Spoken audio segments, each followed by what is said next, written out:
High বন্ধুরা, আমি এখন চলে এসেছি আমার কিচেনে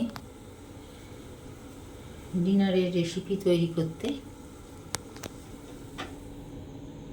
তো আজকে আমাদের ডিনারের রেসিপি হলো শাহি ক্যাপসি পনির আর সাথে রুটি।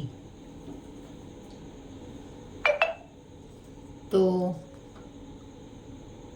আমি এখন শাহি ক্যাপসি পনির বানাবো। আসলে কি বলতো, এই শাহি ক্যাপসি পনিরটা আমি জন্মাষ্টমীর দিন গোপালকে ভোগ হিসেবে দিয়েছিলাম। খুব সুন্দর খেতে হয়েছিল, যারা খেয়েছিল সবাই বলেছে, কিন্তু আমার খাওয়া হয়নি।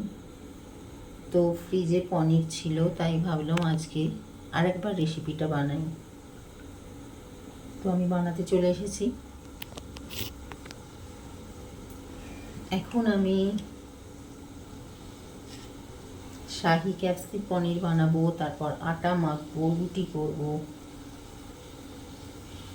আমার ছেলেটা খাবে, ওকে একটু তাড়াতাড়ি খেতে দিতে হয়, কারণ ও আবার খেয়ে দিয়ে উঠে পড়তে গেছিলো, পড়ে এসে একটুখানি টিভি দেখে, খবর শোনে, তারপর খেতে দিই, খায় দায়, খেয়ে দিয়ে উঠে আবার পড়তে বসে। আবার ওদিকে ওকে ভোরবেলা উঠে পড়তে যেতে হয়।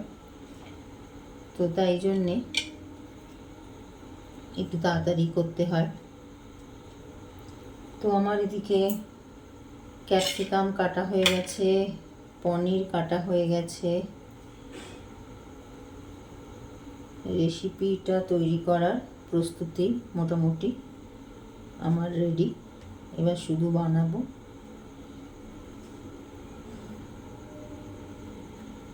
এখনো আমাকে আটা মাখতে হবে।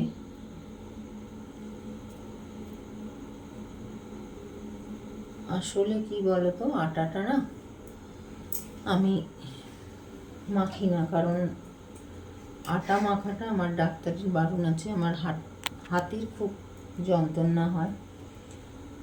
আমাকে আটা মেখে দিয়ে যায় আমাদের পাড়ার এক বৌদি আছে, সেই বৌদি। কিন্তু বৌদির ভাসুরপো মারা গেছে, বৌদির অসবুজ। তো ওই জন্যে বৌদি এখন আসছে না। তো কিছু করার নেই, আমাকেই মাখতে হবে। তো যাই হোক,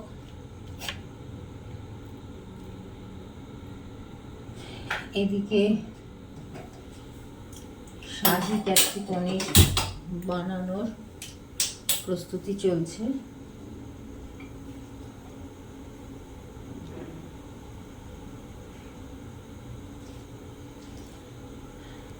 তো বন্ধুরা, আর আজ এই পর্যন্তই। দেখা হবে পরের ভিডিওয়ে।